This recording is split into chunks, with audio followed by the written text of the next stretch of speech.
Right now, I'm challenging myself to see if I can make 128 Regulation H teams that are each different from one another over the course of 128 days. Why 128, you might ask? At the end of the 128 days, we're going to do something special where we battle every team against each other in a single elimination bracket to see which team emerges on top. There will be some competitively strong teams, there will be some gimmick teams, and there will be some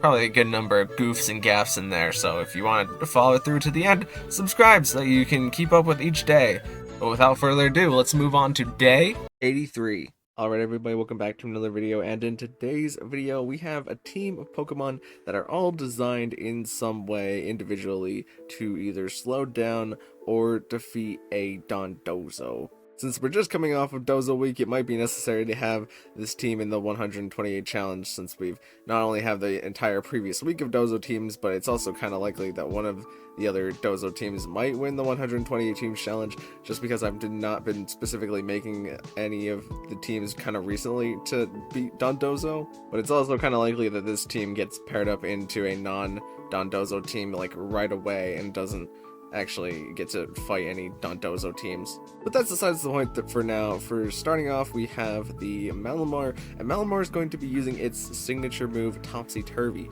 which will invert the stat changes of the target. So we can use this to take Dondozo's plus boost that it gains whenever it goes Dondozo mode and make them into minus boost, so that basically doesn't do any damage, and it also takes all of the damage. As well as on the Malamar, we have the knockoff for dealing good dark type damage, but also to get rid of the opponent's items, and we have the superpower. Since we are a contrary mon, we can get an attack and defense boost every time when we go for the superpower and stack some damage over time, hopefully. As well as we have the Figgy Berry just to give us a little bit more health, since we're hopefully taking some physical attacks with the Malamar and then dishing some physical damage back, and we Terra Water mostly just for the resistances that water gives. Next up we have the Mimikyu, and Mimikyu is nice because of its disguise ability, which cannot be negated by Weezing's neutralizing gas. Mimikyu's disguise means that it will always take no damage from the first attack, and then it will take 1/8 of its HP whenever the disguise is broken. Which means that since Dozo doesn't have any multi-hit moves, that Mimikyu will always be able to get off a hit against Dondozo,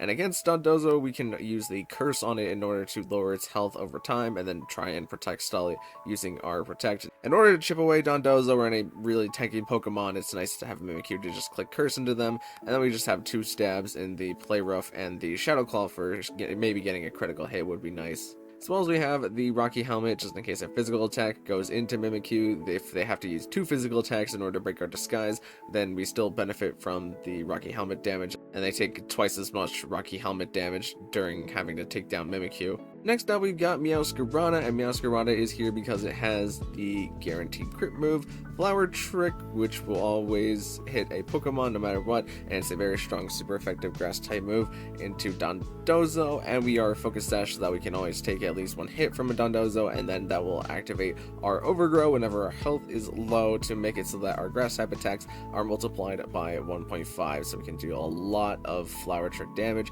As well as we also again have the knockoff for getting rid of items. And we have the Fake Tears to lower the special defense of opposing Pokemon, or we could use the side Fake Tears onto Malamar in order to give it a special defense boost. Next up we got Kingdra, and Kingdra is here for a similar reason to Meowscarada, as Kingdra has both the Scope Lens, which will give us 1 stage of critical hit ratio, and we have the Focus Energy, which will give us the other 2 stages that we need in order to guarantee a crit every time that we use a move, and then we have the ability Sniper, which will power up our critical hits by 1.5 times. And since we're always landing critical hits, ideally we have the Draco Meteor, which even though it drops our special attack, we do have the ability to Topsy-Turvy our own Kingdra with Malamar, so we can use Draco Meteor, get the special attack drop, and then make it a special attack boost. Also, since we're using the full crit strategy, we don't care about our own drops. And we have the Scald just in case we need some consistent water type damage, but also the 30% chance to burn does come in handy. And we're Fairy, so mostly that we're not super weak to Dragon as we previously were.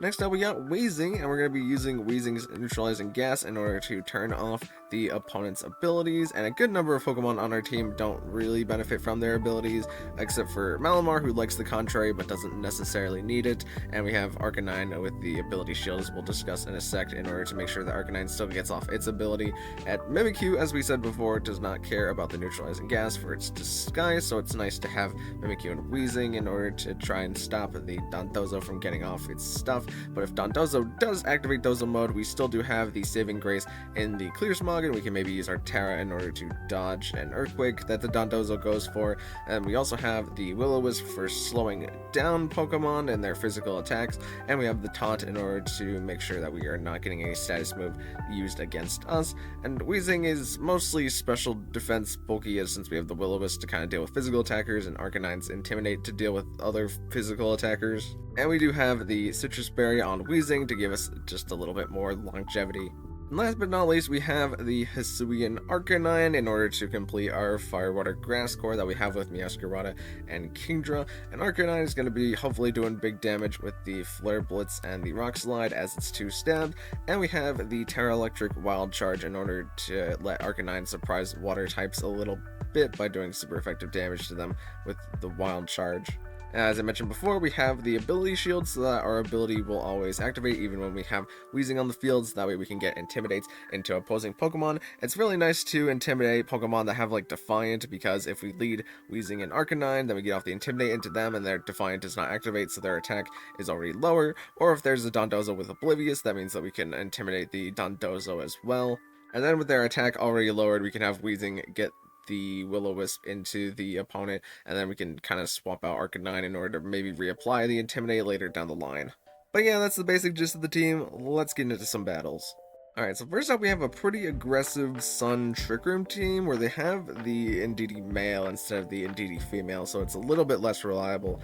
for them to try and get up the Trick Room, but it's still definitely a possibility. So we lead Arcanine and Wheezing here, as they lead Hatterene and Indeedee, and they do not get to set up their Psychic Terrain with Indeedee, and we also have the ability to flat out just taunt into Hatterene because its Magic Bounce won't be activated with the Wheezing on the field. Arcanine gets off the Intimidate into both here, and I protect Wheezing just because I didn't want it to take a Psychic type attack, and we try to go for a Rock Slide flinch into either, and Hatterene actually goes for a Calm Mind here, perhaps not reading that it could have been taunted on that turn. But Indeedee looks like it was trying to get up the Trick Room, but we thankfully flinched it there. And we get the Flare Blitz into the opponent, and we get to Clear Smog the Hatterene to get rid of its Psychic boost, as Hatterene tries to expand and force Wheezing out, but Wheezing is able to take the hit with the special defense investment that we have on it. Torkoal actually goes for a cheeky Terra Water here, as now we decide to taunt into Hatterene since it's the only Trick Room piece on the field, and they decide to Terra Blast into Arcanine there in order to get rid of Arcanine. But now we can bring in Meowscarada. Meowscarada is just going to clamp the Torkoal with the Flower Trick, and Clear Smog brings Hatterene pretty close to death, but they go for the Dazzling Gleam here. Meowscarada's Focus Sash, so it's not going to get knocked out, which means we get another turn with Wheezing on the field, but Lilligant's ability doesn't really matter here, seeing as there's no Sun activated at all. So we just get the Will-O-Wisp into Lilligant in order to perhaps maybe break a Sash on it, and Meowscarada is trying to do Flower Trick damage, but we don't have our Overgrow activated because Wheezing is on the field, and they Ice Spinner out Wheezing, but we get the critical hit Clear Smog, which probably doesn't matter there because we would just protect and watch the Lilligant take the burn damage over time. Next up, we have Fire, Water, Grass in Ceruledge, Gastrodon, and Rillaboom, but they also have the Kingambit, who can do like Sword Stance setup things, and the Sneasler that can throw Dire Claws into everything. Really does throw a wrench into our Pokemon. So the opponent immediately leads Kingambit and Sneasler, as we lead our Wheezing and Arcanine here, and Neutralizing Gas activates and Intimidate into both Pokemon, so we intimidate the Kingambit here without its Defiance proccing, and they try to fake out Arcanine, but we get a nice Will-O-Wisp into the Sneasler, and they try to counter Wheezing, but Wheezing takes the hit pretty good because Kingambit is currently attack nerfed, and the opponent just decides to immediately give up, which saves me a lot of editing time here. But I mean, the game is kinda over because now we can just Will-O-Wisp into Kingambit, and with the attack drop on Sneasler and the burn, I thought that they would be able to pick up KO on the Arcanine. And the Pokemon that they have in the back, if we have like Meowscarada is super good into Gastrodon and Ceruledge, and the Malamar can probably take like Rillaboom and Dragonite if they don't get to activate their abilities. Here we have what looks to be a bit of an unconventional Sun team, as Sableye is their only component that can set up Sun for Lilligant and the Hisuian Typhlosion, but they also have the ability to lead the Hawlucha with the Unburdened Grassy Seed next to Rillaboom, and then the Goodrug is just a really stally component that can be kind of difficult to get rid of. So the opponent immediately leads Sableye and Lilligant, and we lead our Meowscarada and our Mimikyu, since these are our two pieces that are incredibly hard to take off the field without spread moves because of our Focus Sash and our Disguise. So they immediately protect Lilligant, and this is a bit unfortunate for us because I tried to double the slot thinking that it was going to Sunny Day and then have Lilligant try and put Mimikyu to sleep, but that does not happen. We do get to protect with Mimikyu on the second turn though, at least, so we get to knock off into Lilligant to do some damage into it, as Sableye also tries to foul play, so a bit of a correction there, and they try Will-O-Wisping Meowscarada, but Meowscarada is a dark type, so is not affected by Prankster, as Lilligant gets off the Solar Beam again, which is going to break Mimikyu's Disguise, and this time I thought Lilligant might protect again, so we just double into the Sableye in order to get rid of it, but it also means that their turns of Sun are now shortened, and we are able to protect both Pokemon to get rid of one of those two last turns of Sun here, but we also need to find out whether or not the Typhlosion is Choice Scarf, so I decided to swap out Meowscarada for later, as Kingdra catches a Terra Blast, and we see that since Mimikyu is 162 speed, and the Typhlosion was able to outspeed Mimikyu, we know for a fact that this Typhlosion is Choice Scarf, as Mimikyu is going to die for its knowledge, but now we are outside of Sun, so Lilligant is no longer going to be faster, and we do catch the Eruption from Typhlosion, which is going to bring Meowscarada down to Sash, but now we get to knock off Typhlosion in order to make it easier to deal with, and Meowscarada is going to get taken out by the Lilligant, but now we can bring in the Malamar, and if you're Choice Scarf on the Typhlosion, you probably don't have a lot of speed investment, which more than likely means that Kingdra is faster, and the opponent does decide to swap out their Goodra here. However, since we're outside of Sun, they probably wouldn't have done very much Fire-type damage, or if they had locked in Shadow Ball or something else, now that they weren't Choice Scarf, I was pretty okay with losing Kingdra. It's just that we need Malamar to kind of get set up at this point. But Kingdra is able to take out the Lilligant, and I believe I doubled the Lilligant, so the superpower went into the Goodra, which benefits us because we get some nice super effective damage on the Goodra, and Kingdra is in fact faster than Typhlosion now that it doesn't have its Choice Scarf, and superpower is able to pick up KO on the Goodra there. Up next, we got a bit of a spread damage team, as they have both Primarina and the Goldango for water and steel type spread damage, which kind of hurts our team a good bit because Mimikyu doesn't like the steel, and Meowscarada just doesn't like being hit in general. But also, if they get Annihilate set up in the back, it could definitely afford to Rage Fist through basically our entire team here. So we lead Meowscarada and Mimikyu, as the opponent leads Rillaboom and Sableye here, and they immediately decide to swap into their Goldango, as I protected Meowscarada as I didn't want it to catch a Fake Out from the Rillaboom in order to maintain our Focus Sash. But Sableye again tries going for that Will-O-Wisp into Meowscarada, which is another Sableye that doesn't understand how Prankster works into Dark types, but we get a nice Play Rough with the Mimikyu, and that's not quite enough to take Sableye off the field yet, but Sableye's still doing nothing because it thinks they can land that. And we get the knockoff into Goldango, which is just able to take it out in one hit. I also doubled the Goldango there with the Mimikyu Shadow Claw, but we get to take out Sableye there because the knockoff took out the Goldango in one hit. And again, I protect because I didn't want to be faked out, and we put the Curse onto Annihilate to make it so that if it's trying to build up against us, it's going to have a much harder time, since Curse doesn't actually count as an attack for the Rage Fist stacks. So now we double swap Weezing and the Arcanine here in order to intimidate the opponent to get rid of their attack boost, and also to negate their Defiant from boosting their attack even further there. And now Weezing kind of just gets to set on the field in the last turns of grassy terrain, as now we're cycling the Arcanine in order to keep reapplying the Intimidate while the Annihilate is losing health to the Curse, and we can afford Mimikyu to take a hit here as we try Will-O-Wisping into the Annihilate. But now that the Rillaboom is Terra Ground, it is threatening Weezing a little bit, which it would kind of stink if they got rid of Weezing there, but thankfully they did not decide to do that. But we bring Arcanine back in order to intimidate the opponent back down again, as Weezing does not take a hit, and Rage Fist is going to do basically nothing into Arcanine,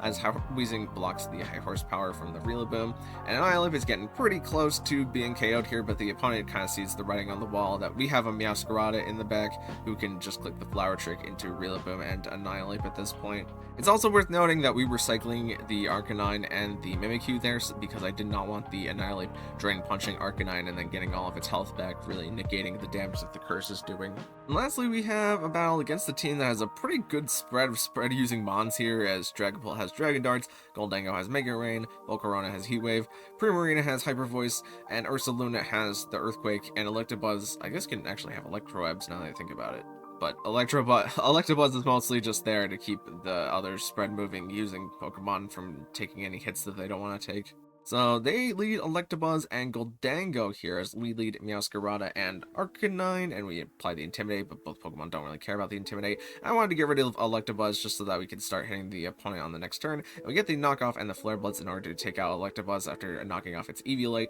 as Goldango wants to get up its special attack boost, but we swap in the Mimikyu here, and Goldango decides to protect, and we knocked off the slot, but Goldango protects so that it also doesn't get hit by the Earthquake, but the Earthquake doesn't do very much to Meowscarada because Ursaluna doesn't have its Gust activated yet, but it does break Mimikyu's disguise. Goldango goes for the Steel Terra, and I double protect here because I wanted Ursaluna to take a bit of burn chip, but I also wanted to see if Goldango was going to Terrastallize on this turn, that it is a little bit open, and they decided to go for the Make It Rain and then Facaded to Mimikyu in case there was perhaps a switch there, is what it seems like. But now we're going to Flower Trick into Ursaluna, and we get a lot of damage into it, and we Shadow Claw the Goldango just to get some chip on it, and Goldango is going to clear the field with its Make It Rain here, as the Ursaluna's Facade fails because there are no opposing Pokemon. But now we can bring in Weezing and Arcanine to hopefully wrap this game up, as they have pretty good matchups into everything that is left here. And we double protect because I wanted the Ursaluna to take some more